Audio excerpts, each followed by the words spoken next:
Assalamualaikum warahmatullahi wabarakatuh. Waalaikumsalam warahmatullahi wabarakatuh.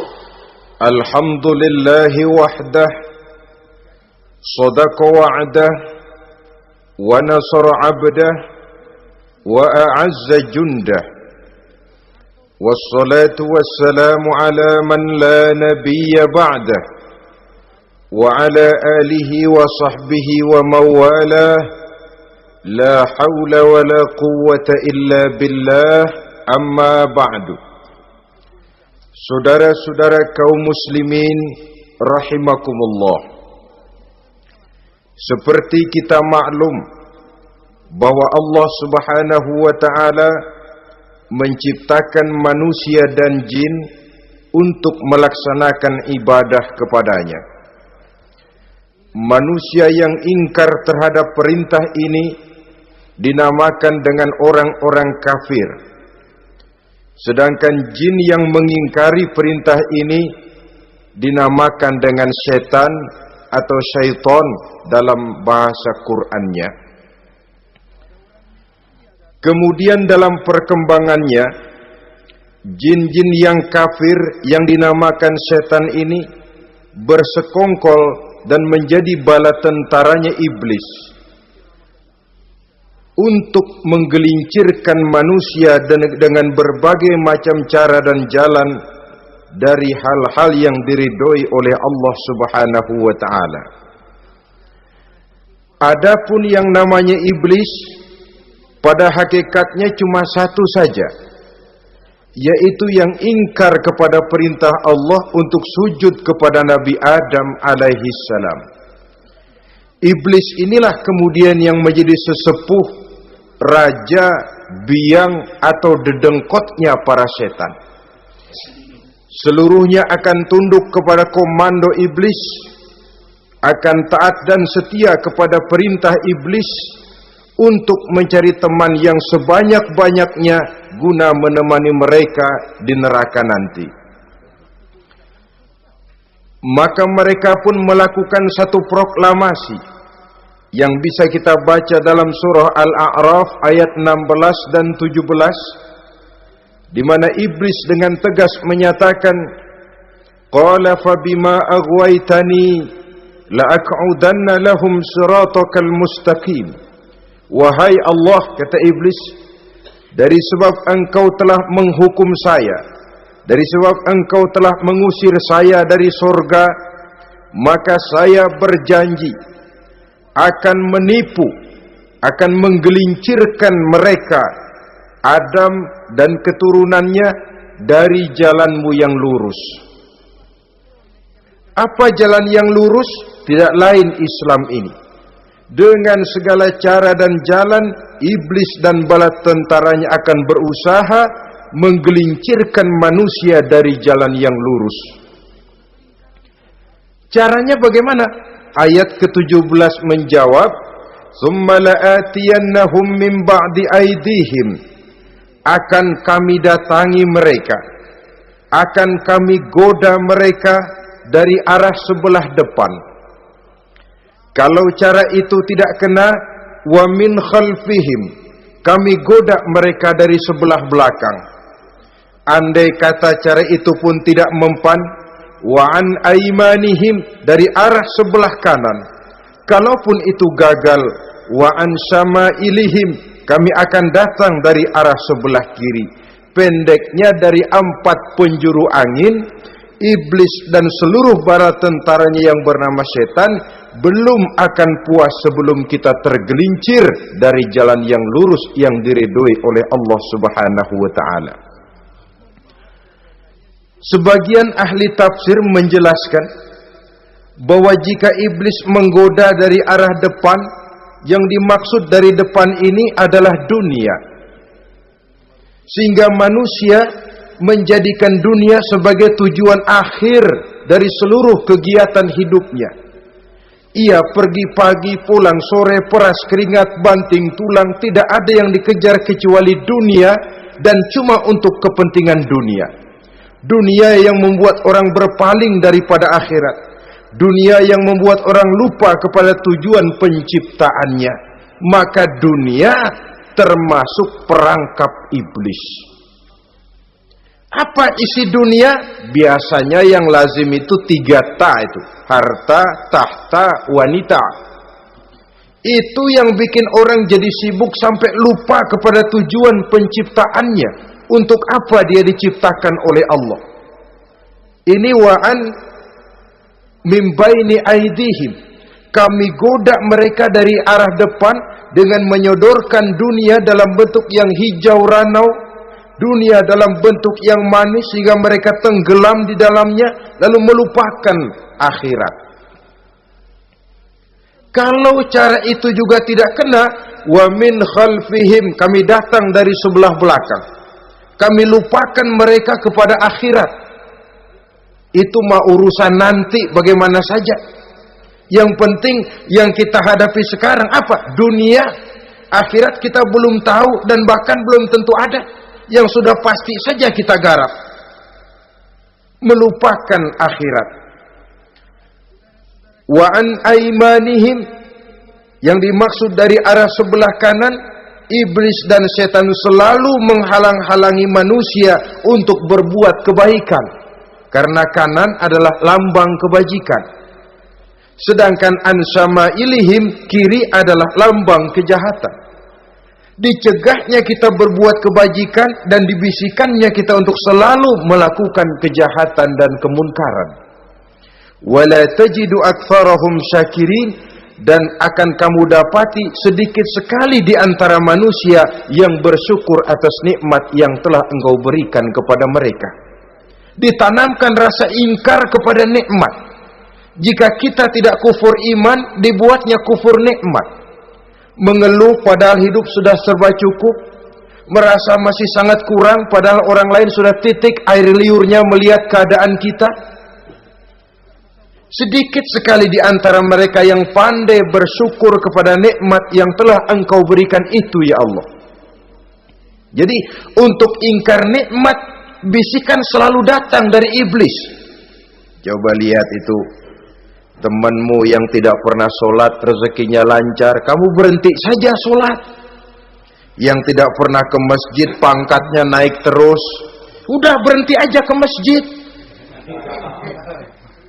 Atau setidak-tidaknya mengeluh dalam hati, Tuhan kayaknya tidak adil, kenapa saya rajin sholat kok rezeki seret bener.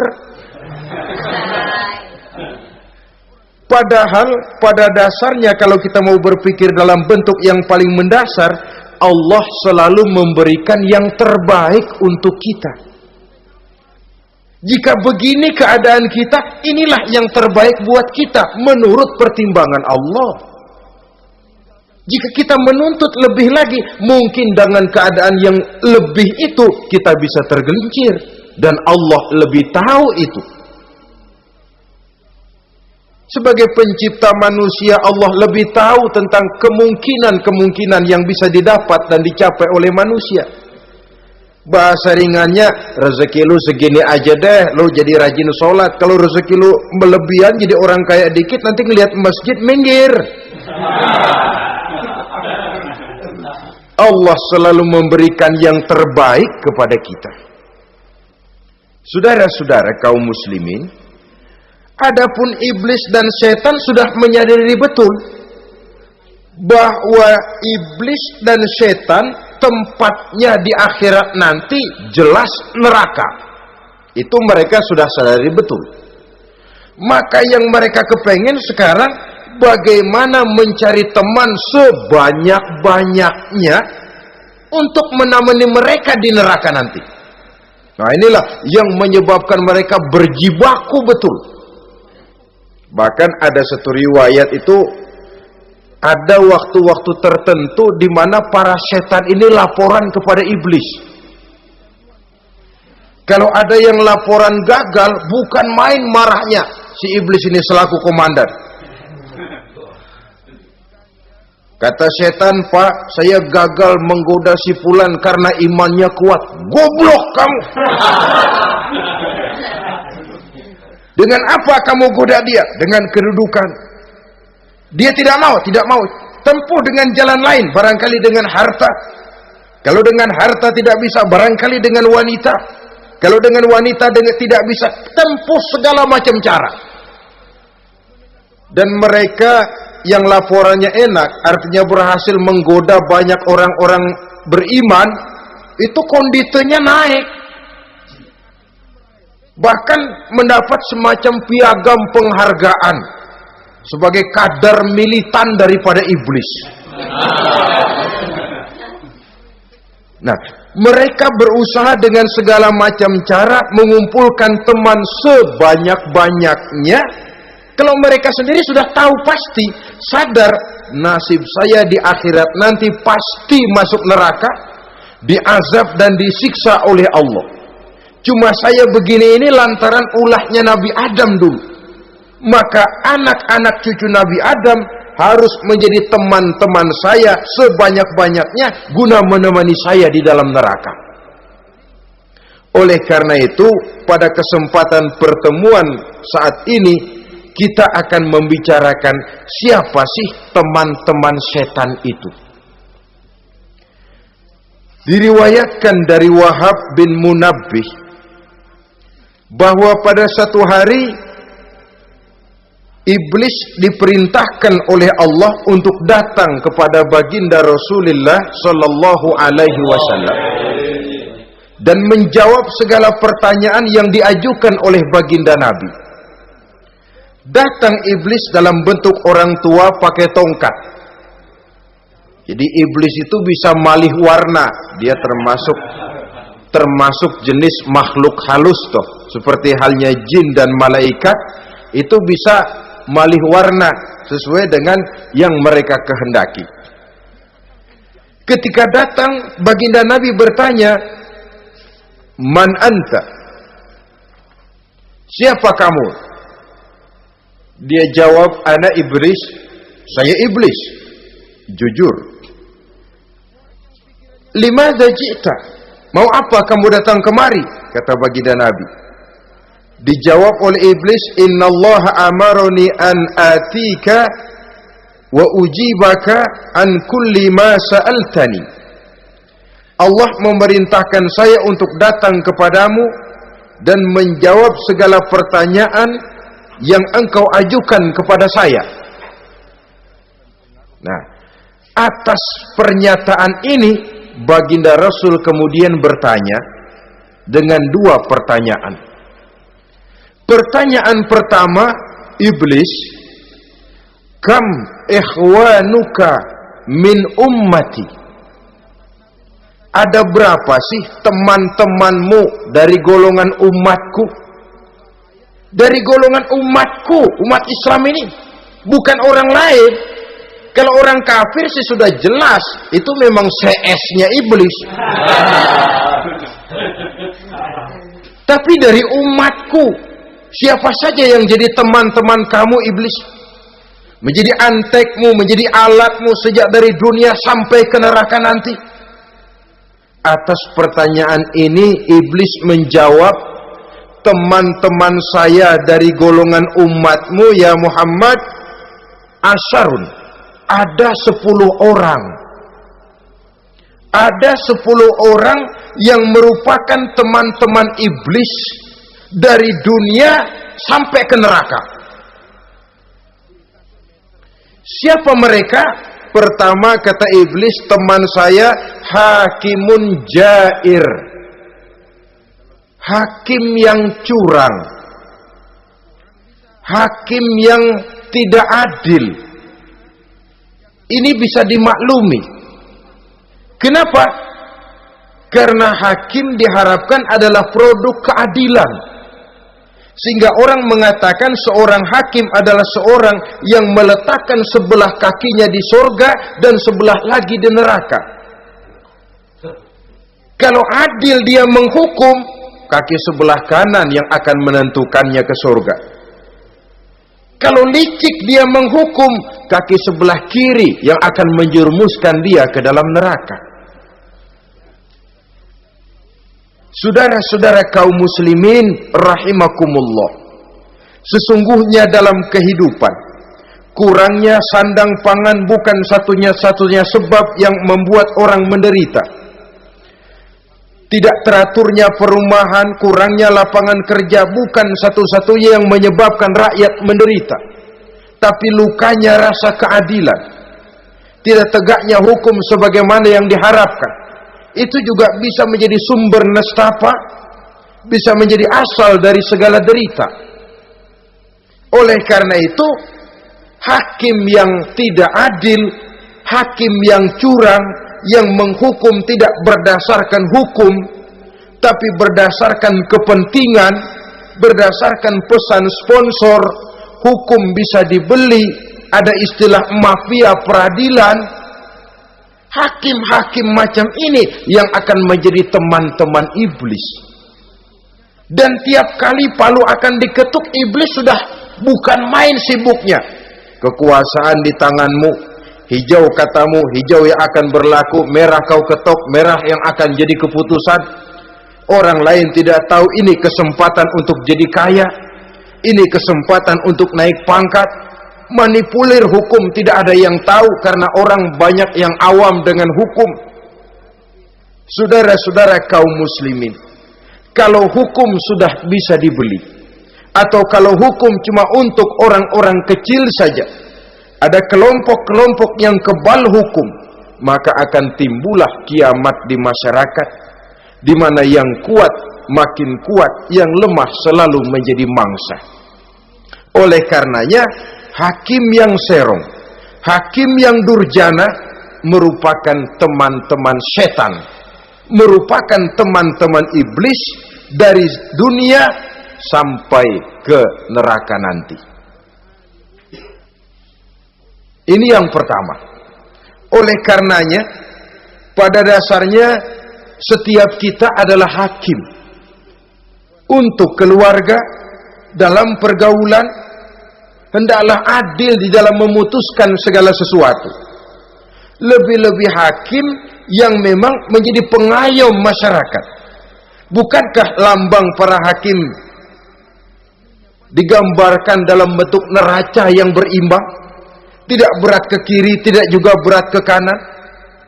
Dalam arti objektif memberikan keputusan sesuai dengan hukum, sehingga masyarakat terlindungi. Dan hakim yang adil secara praktis adalah musuh daripada setan. Dimanapun setan dan iblis paling gak demen sama hakim yang adil. Itu merupakan musuh besar bagi setan, yang menyalahkan yang salah, membenarkan yang benar. Walaupun yang salah orang besar, yang benar orang kecil. Dan kita memang oleh baginda Nabi diajarkan satu doa, Allahumma arinal haqqa haqqa warzuqna ittiba'ah. Ya Allah, perlihatkan kepada kami bahwa yang benar itu benar. Sebab sering kita lihat yang benar jadi tidak benar. Ini memerlukan kekuatan batin. Yang benar tampakkan kepada kami kebenarannya ya Allah. Sebab sekarang banyak ketidakbenaran yang dikamuflase, banyak ketidakbenaran yang diberikan lipstick sehingga kelihatannya menjadi benar. Ini baik doa ini saya pikir dibaca oleh para hakim. Allahumma arinal haqqa haqqa. Ya Allah, perlihatkan kepada saya bahwa yang benar itu benar. Dan tidak cuma sekedar itu, warzuqni ittiba'ah. Berikan kekuatan kepada saya untuk mengikuti kebenaran itu. Sebab kadang-kadang terjadi juga dia tahu yang benar itu benar, tapi tidak punya keberanian moral untuk mengatakan bahwa itu benar. Dia tahu itu barang yang hak, tapi tidak terpanggil mengikuti yang hak, tidak punya kekuatan moral untuk mengikutinya. Lalu doa ini pun disambung, wa arinal batila batilan warzuqna ijtinabah. Wahai Allah, perlihatkan kepada kami bahwa yang batil adalah batil, bahwa yang salah adalah salah, bahwa yang munkar adalah munkar. Berikan kepada kami kekuatan untuk menjauhi yang munkar, yang batil, yang zalim. Saudara-saudara kaum muslimin rahimakumullah, Kita sering mencaci kaum pelacur sebagai sampah masyarakat. Tapi sadarkah kita bahwa pelacuran di bidang hukum, pelacuran di bidang intelektual, kadang-kadang pelacuran di bidang agama, dalam arti menjual ayat untuk membela yang salah dan menekan yang benar, ini juga tidak kalah bahayanya dengan prostitusi, pelacur-pelacur yang kita anggap sebagai sampah daripada kehidupan masyarakat itu. Oleh karenanya, maka hakim yang adil merupakan musuh utama daripada iblis dan setan.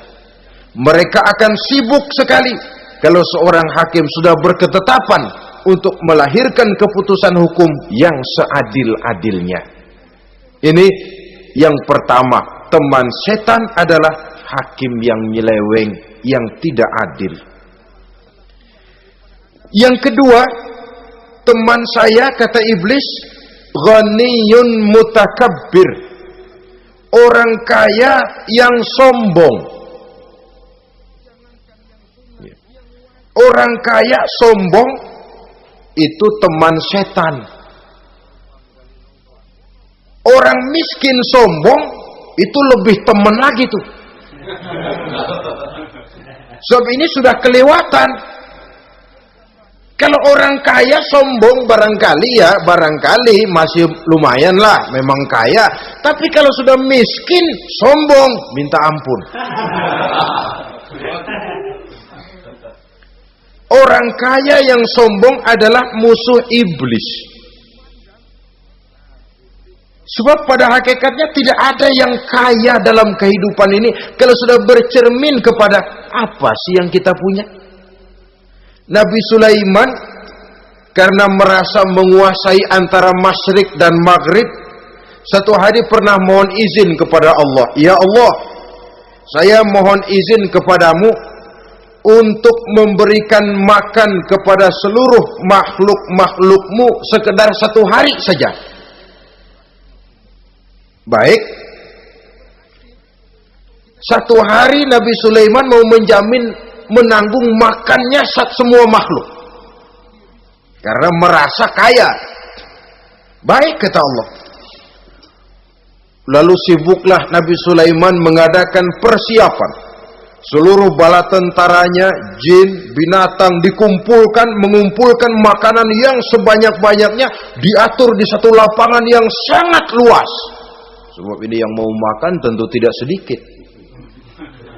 Nah, sudah selesai persiapan, kata Allah, sudah selesai Sulaiman? Sudah, ya Allah. Nah, aku mulai dari makhlukku yang paling di bawah, ikan. Ikan nun dipanggil oleh Allah.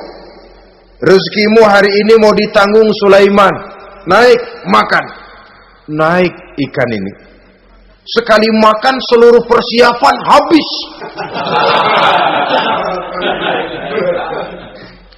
Goleng kepala Nabi Sulaiman, beliau sadar lalu sujud, maha kaya engkau ya Allah. Boro-boro nanggung makanan semua makhluk hidup sehari, ikan satu nggak keurusan. Ini baru sekali makan, bagaimana nambahnya? Jadi apa sih yang kita anggap kaya ini? Maka orang kaya yang sombong pada hakikatnya kacang yang lupa akan kulitnya. Tidak ada yang kita bawa pada saat kita terlahir ke alam ini, sebagaimana juga tidak ada yang kita bawa pada saat kita meninggalkan alam ini. Harta kita akan pindah nama. Sebab itu yang perlu kita jaga pada hakikatnya tidak lain nilai-nilai iman, sebab ini yang akan kita bawa. Cuma ironinya, karena iman itu abstrak, bukan benda, orang yang kehilangan iman tidak pernah ribut. Sebaliknya, karena harta itu materi, benda konkret, orang yang kehilangan harta cepat merasa, cepat ribut. Motor hilang, ribut. Kenapa? Motor itu benda, kelihatan. Duit hilang, ribut. Televisi hilang, ribut. Kenapa? Benda. Tapi kalau iman yang hilang, wah kelihatannya tenang-tenang saja, Pak.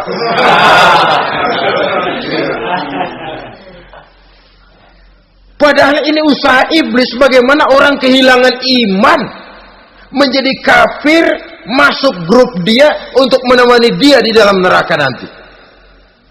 Dia gelincirkan iman kita, dan kita sering tanpa terasa telah mengalami pergeseran nilai-nilai iman kalau tidak tergusur sama sekali. Cuma saya katakan tadi, oleh karena iman ini bukan benda, orang yang kehilangan iman kurang begitu merasa, padahal ini yang paling berharga. Sebab ini yang akan kita bawa menghadap Allah. Orang itu kalau sudah yakhruju minad dunya bighairi iman, keluar dari dunia, meninggalkan dunia dan seluruh isinya, kembali menghadap Allah dengan tidak membawa iman, tempatnya jelas sudah. Itu yang paling kita khawatir. Pangkat jelas tidak kita bawa, harta benda akan pindah nama jadi milik ahli waris kita. Tiba-tiba iman yang cuma satu itu tempat kita bergantung hilang juga dari diri kita. Dengan apa kita mau menghadap Allah? Dan kemalangan apa yang lebih besar dari orang-orang yang telah kehilangan iman pada saat dia menghadap Allah Subhanahu wa ta'ala.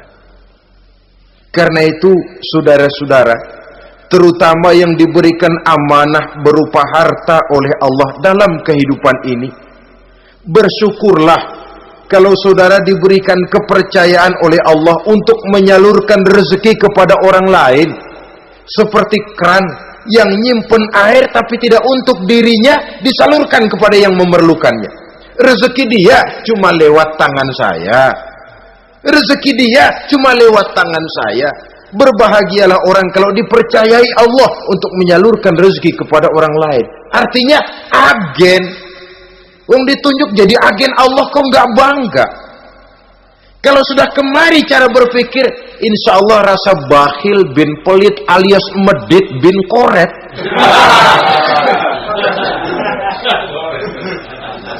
Itu insya Allah nggak ada. Kan kadang kita berpikir, yang nyari duit gue setengah mati, lu datang-datang mau minta aja pala lu. Kan itu toh kadang-kadang cara kita berpikir. Ya boleh jadi lalu terasa berat. Tapi kalau kembali kepada kesadaran, barangkali alhamdulillah rezeki dia cuma lewat tangan saya. Kalau saya nggak ngasih dia, barangkali nggak semudah ini saya dapat rezeki. Allah mudahkan rezeki saya karena saya sering membantu orang-orang yang memang memerlukannya. Andai kata saya nggak membantu mereka, belum tentu rezeki selancar ini. Tidak lalu enak aja, peras keringat gua banting tulang, pergi pagi pulang sore, lu datang-datang nada aja. Berbahagialah orang jikalau sekali lagi dia dijadikan agen oleh Allah untuk menyalurkan rezeki kepada mereka yang memang memerlukannya. Kalau tidak ke arah itu kita berpikir, yang timbul bakhil. Bakhil lalu bermegah-megah dengan hartanya, timbul kesombongan. Senang lihat orang susah, lalu dia sendiri dengan hartanya cuma to show only, pameran. Lewat di kampung senang kalau orang melotot, lihat mobilnya yang serba mengkilap, sepatunya yang serba mahal. Senang kalau wah, semua gaya hidupnya serba jet set, wah, wah, wah. Senang betul kalau melihat orang sudah serba bengong lihat keadaan dia. Timbul takaburnya, sombongnya, ngenyek kepada yang lain. Maka orang kaya yang sombong, teman iblis, teman setan. Setan senang betul. Sebaliknya secara praktis, orang kaya yang rendah hati adalah musuh iblis. Saudara-saudara kaum muslimin rahimakumullah, lain memang. Kalau kita diberikan ilmu di akhirat nanti, pertanyaan cuma satu, ilmumu kau amalkan untuk apa?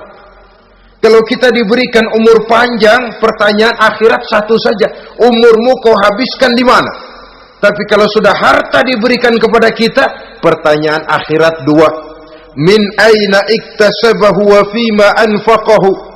Hartamu kau dapat dari mana, kau belanjakan kemana? Depan belakang ditanya.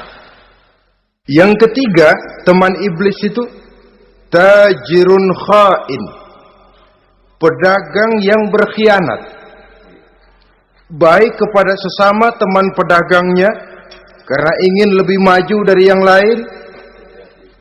Terjadi persaingan yang tidak sehat di berbagai bidang bisnis, ataupun kepada para pembelinya dengan mengatakan barang yang baik adalah barang yang tidak baik menjadi baik.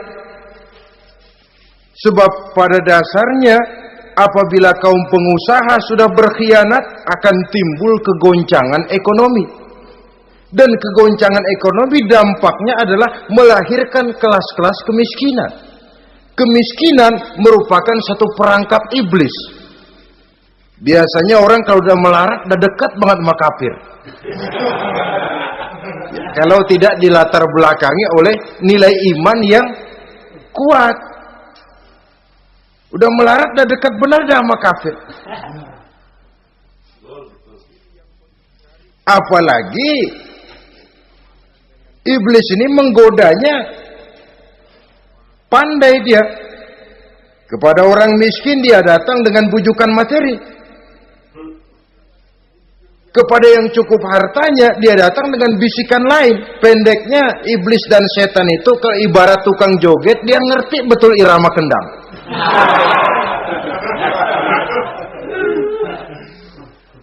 Di mana kelemahan orang itu dia selidiki, dia pelajari, dari arah situ dia masuk. Dan secara strategi perang, iblis dan setan ini posisinya memang lebih menguntungkan daripada kita. Kenapa? Dia melihat kita, kita mah nggak lihat dia. Dia bisa pelajari kebiasaan dan kecenderungan kita. Kita nggak tahu kadang-kadang kelemahan kita. Dari arah itu dia masuk. Posisi dan strateginya lebih menguntungkan daripada kita. Saudara-saudara kaum muslimin rahimakumullah. Bila ekonomi sudah goncang, terjadi penimbunan barang, terjadi spekulasi harga, timbullah kegoncangan sosial. Dan dikala itu setan dan iblis pesta. Dia merasa perangkapnya berhasil. Persaingan-persaingan yang tidak jujur, yang pada dasarnya akhirnya bukan cuma merusak sistem ekonomi, tapi juga mempengaruhi hasil kerjaan. Dalam tender-tender usaha-usaha besar misalnya, oleh karena mengajar supaya dia yang mendapat proyek, dia tidak segan sogok sini, suap sana, semir sana, usap sini. Tinggal untungnya sedikit dan dia harus dapat untung besar. Akhirnya apa? Proyek yang dikerjakan cuma asal sekedar jadi. Tidak seperti standar yang ditetapkan lagi. Juga tidak merupakan kesalahan yang sepenuhnya harus dibebankan kepada dia. Kesalahan yang merupakan siklus. Mata rantai, sudah lingkaran setan. Itulah sebabnya sering saya ungkapkan, kalau manusia sudah jadi teman setan, lebih buas daripada bajing. Karena bajing cuma makan kelapa, tapi bajingan udah apa saja dimakan. Sudah jadi teman-teman iblis, tidak ngerti halal haram, hak dan batil. Ini kepentingan pribadi apa kepentingan orang banyak, yang penting sikat saja. Jadi yang ketiga ini targetnya memang kekacauan ekonomi. Yang kemelaratan, kemiskinan merupakan tangga untuk sampai kepada kekafiran. Dan iblis tahu betul itu.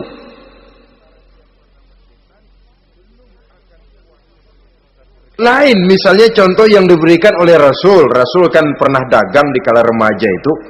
Membawa dagangannya Siti Khadijah. Kain. Beliau dagang kain. Berapa kain ini? Oh, kalau ini Saya ambil dari Ibu Khadijah 25 rupiah. Saudara mau beli saya berapa terserah, asal saya ada untungnya. Dan kalau modalnya 25, betul-betul beliau bilang 25. Jujur. Kita kan enggak, udah bohong campur sumpah lagi.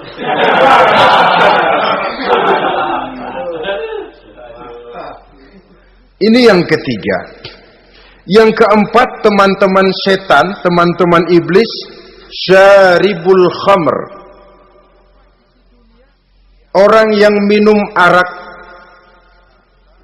pemabuk, itu teman setan. Bahkan divonis tidak beriman orang yang pada saat meninggal dunia di dalam perutnya itu masih ada khamr. Tidak beriman divonis. Jadi dalam satu pesta di mana disediakan minuman-minuman keras, iblis itu sudah masang perangkap. Dan bila minuman itu dihampiri orang, dia mulai senang, wajahnya berseri-seri. Kalau minuman dituang ke gelas, dia tepuk tangan. Bila minuman mulai mengalir ke tenggorokan, dia jijimprakan iblis. Girang bukan main.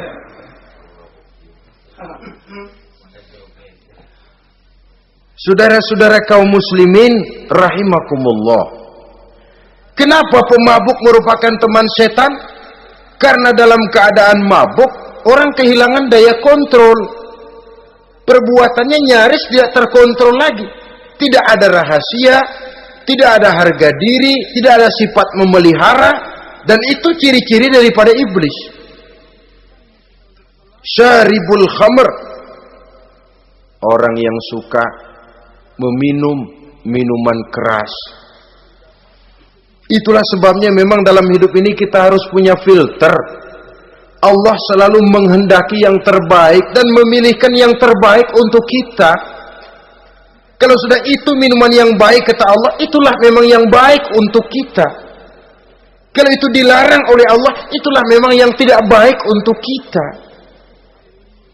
Jadi kalau sudah qat'i dalilnya, gak usah buang energi menyelidiki apa manfaatnya. Kalau sudah qat'i dilarang, gak usah buang energi menyelidiki apa bahayanya khamr. Allah tidak akan melarang sesuatu yang mengandung manfaat. Yang dilarang Allah tentu yang membawa mudarat dan bahaya di dalam kehidupan. Bukankah sekarang ini minuman keras sudah merupakan penghias pesta? Merupakan kebanggaan di kalangan remaja? Termasuk dalam kata khamr ini ya morfin, ganja, narkotik, dan yang sejenis dengan itu. Orang sudah merasa bangga kalau sudah fly to the sky, membumbung ke angkasa, katanya dunia ini luas, lupa segala macam persoalan. Tapi sampai kapan? Sampai kapan orang merasa membumbung? Sampai kapan orang merasa bisa meninggalkan segala persoalan? Sampai mabuknya selesai? Ya kalau gitu mabuk aja terus. Lalu apa artinya kehidupan ini?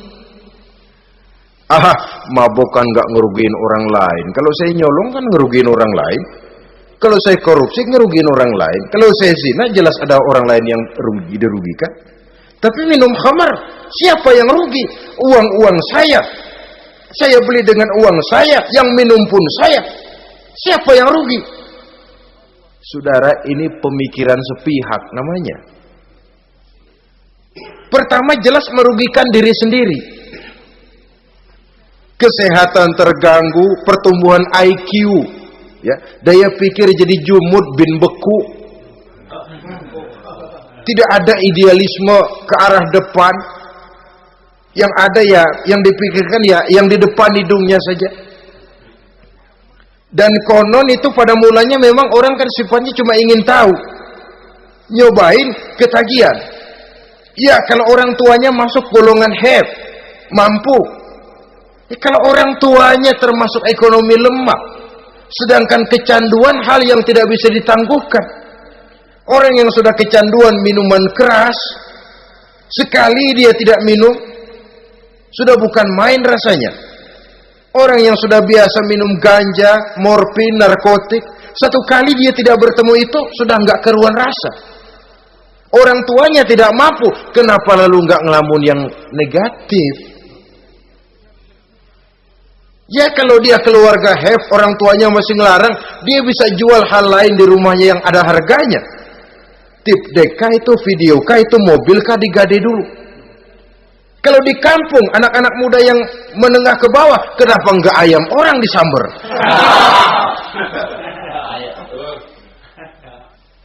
Terjadilah perbuatan negatif yang akhirnya merembet kepada merugikan orang lain.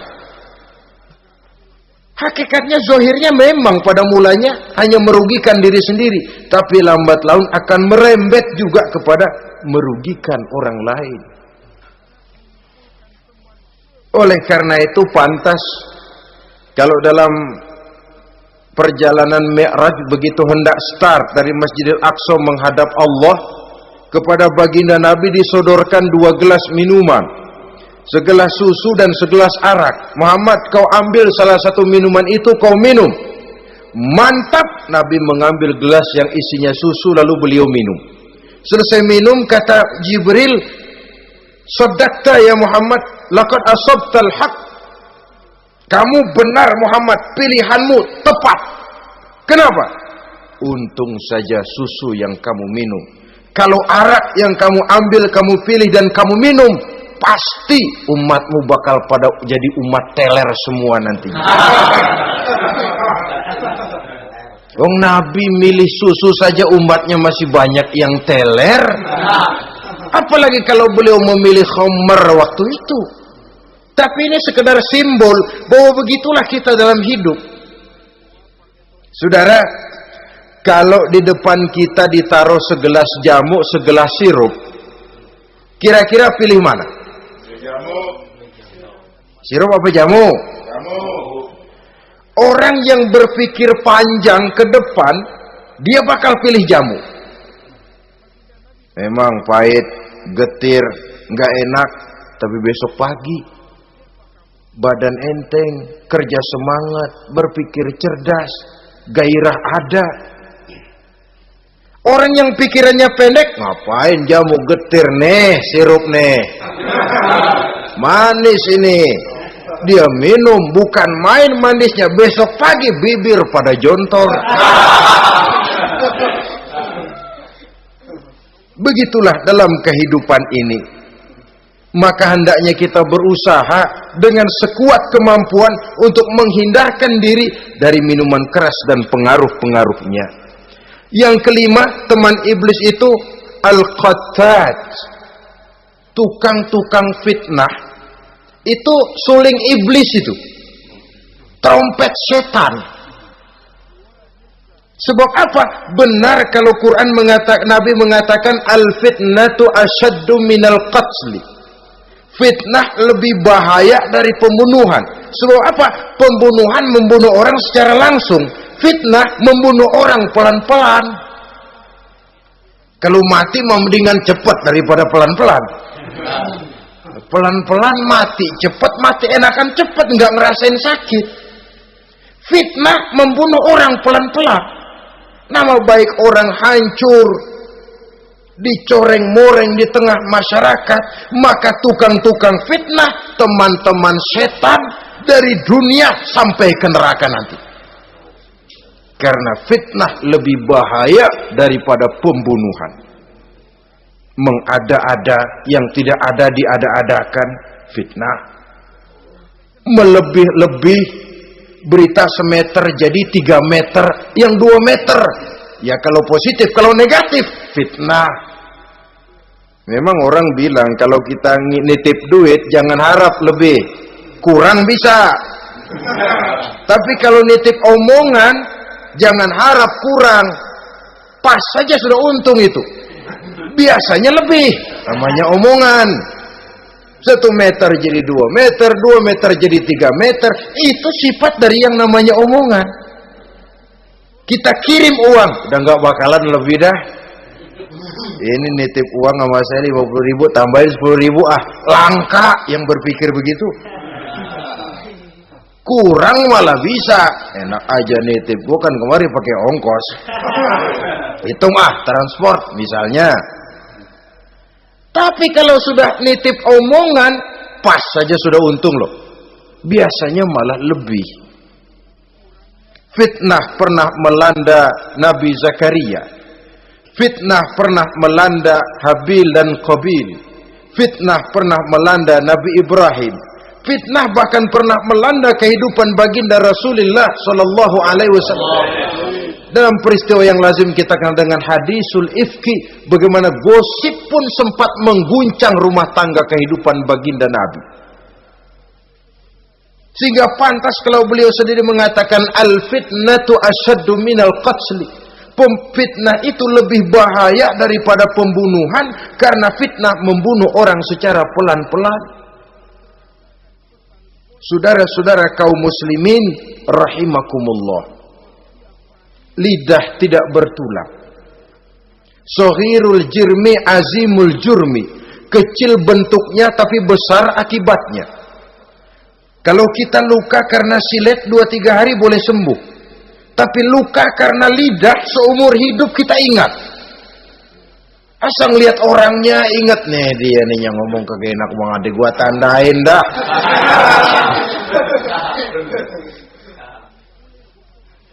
Itulah sebabnya pepatah bilang salamatul insan fi hifzil lisan. Orang akan selamat jikalau dia pandai menjaga lidahnya.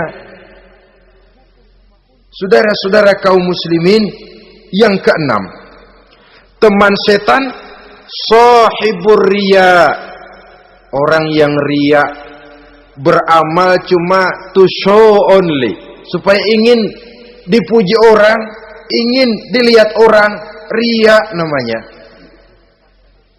Tidak ada ikhlas. Sebab kata Imam Ghazali, an-nasu kulluhum niyamun illal alimun, wal alimuna an-nasu kulluhum mauta illal alimun, wal alimuna niyamun illal amilun, wal amiluna mughtarruna ilal mukhlisun. Manusia itu pada hakikatnya mati kecuali orang alim. Orang alim sekalipun hidup hakikatnya adalah tidur, kecuali orang yang mengamalkan ilmunya. Dan orang yang mengamalkan ilmunya banyak yang tertipu, kecuali orang yang ikhlas. Tepat ini fatwa Imam Ghazali. Manusia hakikatnya tidur kecuali orang yang alim. Orang yang alim walaupun hidup tapi tidur.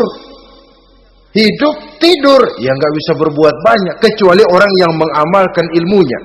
Dan orang yang mengamalkan ilmunya banyak yang tertipu kecuali yang ikhlas. Jadi kalau amal itu adalah jasad, ikhlas itu adalah ruh. Amal tanpa ikhlas patung. Patung tidak bisa berkembang, tidak bisa berbuat banyak, namanya patung. Itu amal tanpa ikhlas.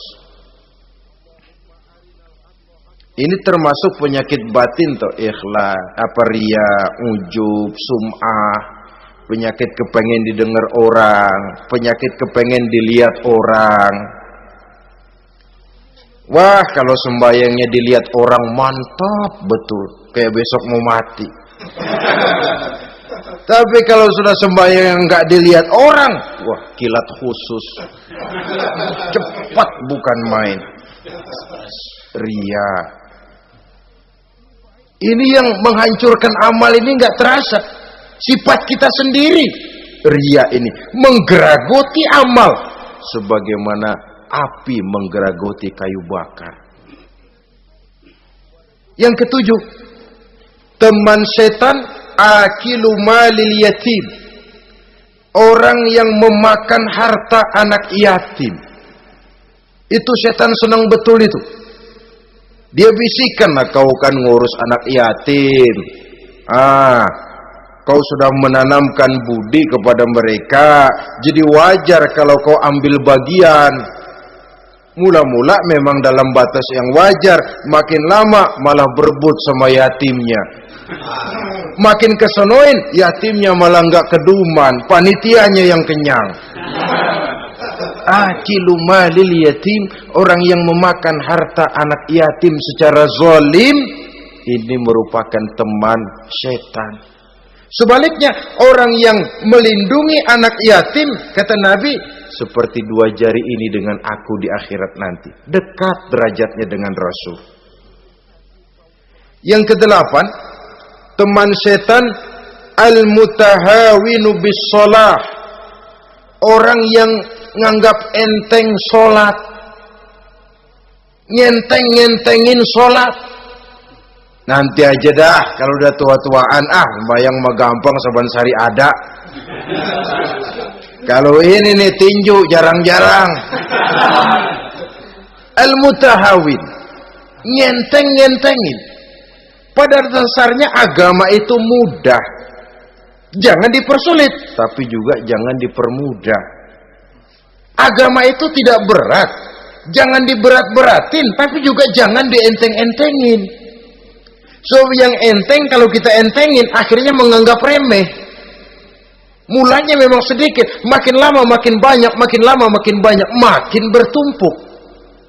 Apalagi kalau sadar kita sholat adalah tiang daripada agama. Bagaimana rumah akan tegak tanpa tiang yang kuat? Bagaimana agama akan tegak dalam diri seseorang kalau sholatnya dia enteng-entengi? Jangankan yang sunnah, yang wajib saja. Kadang-kadang tutup lubang gali lubang. Padahal itu merupakan tiang pokok. Rumah itu untuk kuat harus ada tiang-tiang tambahan. Tiang tambahan ini ya nawafil, ya rawatib, sholat-sholat sunnah itu. Itu untuk menjaga stabilitas temperatur batin kita kepada Allah. Al-mutahawinu bis shalah. Jadi kalau sudah masuk waktu beduk misalnya berbunyi, azan berkumandang, iblis mulai menyebar bala tentaranya. Pasukan siap.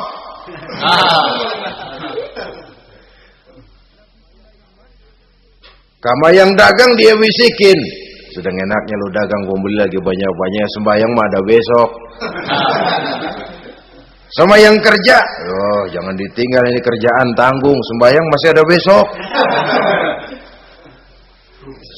Saudara-saudara kaum muslimin rahimakumullah, andai kata kita berhasil, kita tinggalkan kesibukan, lalu kita pergi sholat, apa iblis diam? Setan tenang? Tidak, masih dia bisiki kita.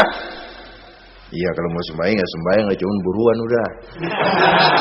Nah, yang mau belanja, yang menunggu, bukan main. Sampai rukuk kita tidak sempurna, bacaan kita semrawut, sujud kita tidak lengkap, sholat juga, tapi disitulah masuk iblis.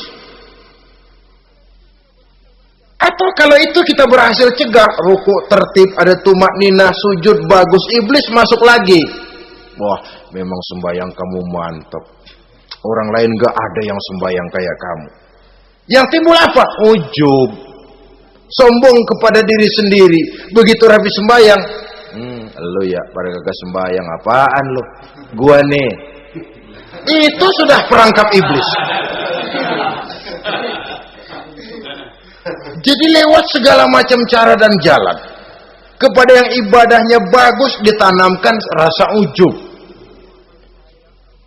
kepada yang mau berusaha bagus ditanamkan sifat was-was, buru-buru. Saudara-saudara kaum muslimin, ini yang ke-8. Yang ke-9, mani'uz zakah. Orang yang enggan membayar zakat itu teman setan. Gak ada urusan sama zakat. Sayang-sayang harta dizakatin. Saudara-saudara, padahal zakat itu kata Nabi, zakku amwalakum biz zakat. Bersihkan hartamu dengan zakat.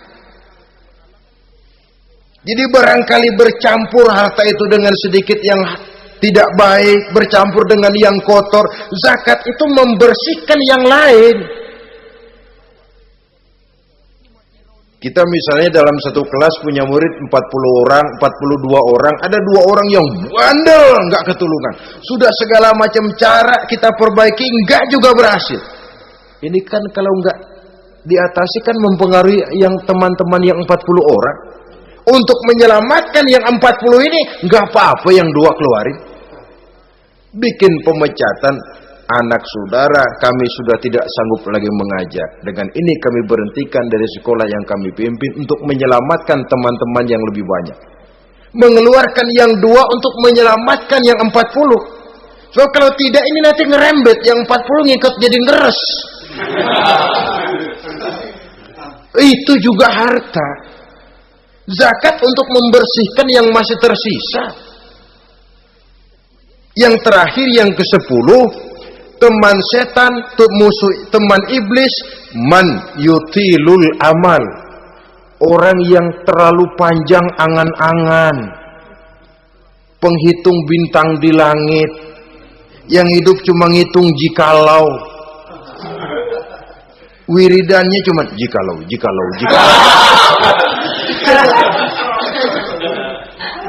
Tidak pernah mau berbuat, cuma angan-angan kelewat panjang. Yang ngelamun kan nggak ada sekolahan, ya siapa juga bisa ngelamun. Orang bukan tidak boleh bercita-cita, bahkan cita-cita yang mendorong kita untuk bergairah dalam kehidupan. Tapi kalau cita-cita tanpa langkah konkret, yang penting kan punya kemauan, lebihnya tawakal, nggak cukup. Pernah datang ke masjid seorang sahabat. Begitu sampai dia turun dari onta, langsung menghadap baginda Nabi. Nabi tanya, ontamu udah diikat belum? Belum ya Rasul. Kenapa? Saya tawakal kepada Allah. Tuh orang diomelin sama Nabi. Ikat dulu, habis gitu baru tawakal. Betul toh. Ikat dulu tuh onta, lebihnya baru tawakal. Kalau udah diikat masih lari juga, itu tawakal. Lah belum diikat udah tawakal. Orang yang terlalu panjang angan-angan, yang akhirnya kalau tidak merusak cara berpikirnya,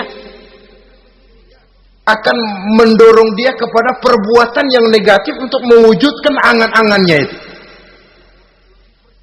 Macam misalnya ya, pakaian kepengen bagus, harta mau banyak, usaha ogah, kerja capek sedikit tidak mau, kepengen seperti orang-orang, lalu ngelamun. Kalau tidak jadi gila, ya merusak perbuatannya. Kan berapa banyak orang yang kepengen kaya gagal lalu jadi sableng. Kertas koran ditumpukin, dikantongin, dia kira gepokan duit. Hawanya duit udah banyak aja. Tulul aman, terlalu panjang angan-angan. Nah, saudara-saudara, kalau kita sudah tahu itulah teman-teman setan, teman-teman iblis, mari kita berusaha jangan termasuk salah satu di antara 10 orang yang menjadi teman-teman iblis ini. Lalu cara untuk mengatasinya bagaimana? Imam Al-Ghazali rahimahullah memberikan tuntunan.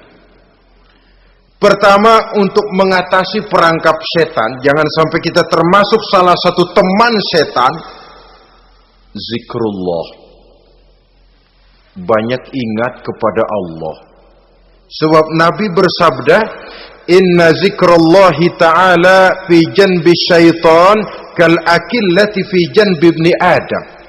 Sesungguhnya zikrullah, zikir kepada Allah itu dapat menyakiti setan sebagaimana penyakit menyakiti lambung anak Adam. Jadi setan itu akan kurus kalau kita hantam pakai zikrullah. Setan tidak berdaya, lemah kalau kita hantam pakai zikrullah. Ingat Allah, selalu merasakan kehadiran Allah dekat dalam hidup. Itu senjata pertama. Dengan zikrullah, setan kurus. Kalau udah kurus, ya lemes, nggak berdaya ngadepin kita. Tapi kalau nafsu yang kita ikutin, kita umpanin tuh setan. Lah gemuk, begitu gemuk, makin berleluasa dia ngutak-ngatik kita. Yang kedua, jangan mendekati tempat maksiat. Sebab man hama haulal hima yusiku ayyaqafi. Orang yang main di pinggir kali ditakutin kecebur di kali. Jangan mendekati tempat yang cenderung membawa kita ke tempat maksiat. Saudara-saudara, yang ketiga, mengosongkan perut. Dalam arti rajin puasa, puasa sunnah. Kata Nabi, inna syaitan yajri min ibni adam majrad dam fadayyiku majariyahu bil ju'. Setan mengalir dalam diri manusia seperti mengalirnya darah. Maka persempit jalan setan dengan apa? Bil ju', dengan memperbanyak lapar, bukan memperturutkan syahwat. Pantas kalau Nabi bilang, saya adalah sekelompok orang yang tidak makan kecuali kalau kami lapar, dan kalau kami makan tidaklah sampai kekenyangan. Bukan enggak kenyang, tapi enggak kekenyangan. Yang terakhir kata Imam Ghazali, hendaknya kita selalu ingat bahwa tujuan iblis dan setan adalah menjerumuskan manusia, menyengsarakan manusia, supaya kita menjadi teman mereka di neraka nanti. Kalau ingat itu, insya Allah kita bisa mengerem diri. Nah, inilah saja yang dapat kita sampaikan pada pertemuan kali ini. Mudah-mudahan ada manfaatnya. Terima kasih dan mohon maaf. Usikum wa nafsi bitaqwallah. Wassalamualaikum warahmatullahi wabarakatuh. Waalaikumsalam warahmatullahi wabarakatuh.